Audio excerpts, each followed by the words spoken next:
Hey everyone, what's up? Happy Monday. Today is February 3rd, 2020, and the genre today is political hip-hop. I chose political hip-hop over just hip-hop as Monday's genre because hip-hop is such a broad genre. I think it would have been hard to pick 4 albums with solid cohesion. Also, political hip-hop is at the roots of hip-hop, as we'll be covering today. I think the term political hip-hop is kind of redundant because I think all hip-hop is political, but that's a discussion for another video. Today's album is The Message by Grandmaster Flash and the Furious 5. This album is very historic with a lot to unpack, so let's see if I can cover everything while keeping it brief. The Message is not the first hip-hop album, nor did it break any records for charts or sales. The Message is unique because of its title track. The song The Message was the first notable rap song to provide social commentary. It's incredible that this song came out in 1982. The rest of the album is quite notable and worth mentioning. I'll detail them briefly in just a minute. But it's crazy how far ahead The Message is compared to the other tracks. First off, that synthesizer right at the beginning, written by Duke Booty, is so captivating. There's a reason why this is one of the most sampled songs of all time. And sampled in over 250 songs. Amazingly, the rapping on this track is equally as powerful as the production. 80s rap flows are notorious for being very simple and sometimes in retrospect corny. Comedian Donald Glover parodied this well. People say the same stuff about rap music. People are just like, oh, rap music now, it sucks. It's so bad. Rap music now sucks. No, back in the day, that was the good rap music. That was where the good rap music was at. I'm walking around with my yeah, like, that's the good rap music. No, it's not. Have you ever listened to rap back in the day? It's always some dude being like, well, I went to the hat store today and I bought myself a hat. The Message transcends these 80s rap stereotypes, featuring internal rhymes, head rhymes, off-center rhymes, etc. Equally as powerful as the flow is the lyrical content. The song's lyrics are what keep this song in my head. They stick with you. Hip-hop lyrics at their best carry rawness and honesty and tell a story that draws you in. And that's what The Message does. If hip-hop singles were classic theater, then the lyrics to Rapper's Delight would be the first great comedy, and The Message's lyrics the first great tragedy. I'm going to start that over. If hip-hop singles were classic theater,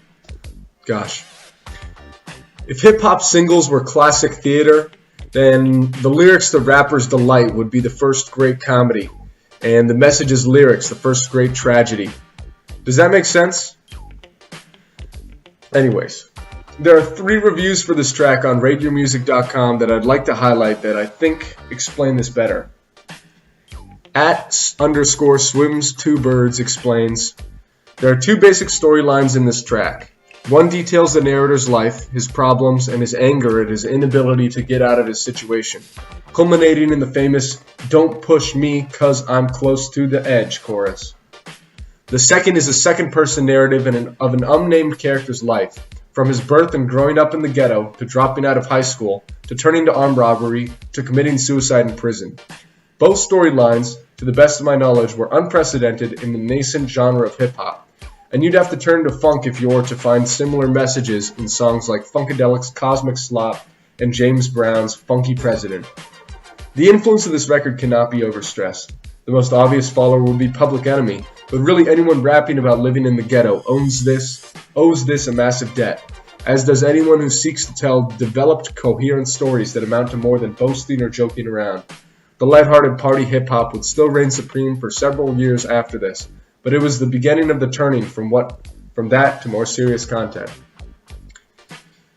Silent Mike detailed the power of this song.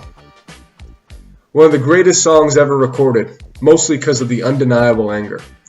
Nas got just as specific about the entropy all over Illmatic, but he never seethed like, feel like an outlaw, broke my last glass jar, hear them say you want some more, living on a seesaw. Just a few years in, hip-hop was grown.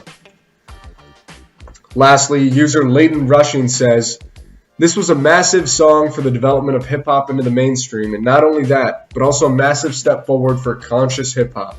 Just take a look at these lyrics. A child is born with no state of mind, blind to the ways of mankind. God is smiling on you, but he's frowning too, because only God knows what you'll go through. The whole 7-minute track is rife with lyrics like these. I think the only thing I can do now at this point is just to tell you to go listen to it. I feel like I've overshadowed the rest of the album, but I really needed to stress the importance of the message, because I think it's the greatest rap song of all time. Okay, so looking at the other tracks, She's Fresh is a great disco rap song, great intro track. It's Nasty is a fun song that started the famous trend of sampling Genius of Love. Scorpio is as important to the electro genre as the message is to hip-hop. It's fantastically produced. It was probably a large influence for many electronic producers of the 80s. It's a Shame holds its own political merit, but it's easy to see that this track is where the album cohesion gets a little shaky. Dreamin' and You Are, while I wouldn't consider them bad tracks, but by today's rap album standards, feel out of place. However, if you look at it with context, you realize that the idea of a rap album was fairly new, only a couple years old. So expecting all tracks to be like Scorpio or The Message is a little unrealistic. The album is solid through and through, especially the track The Message. Well, that's that. The links to listen are in the description below, so go listen, as I will, and enjoy.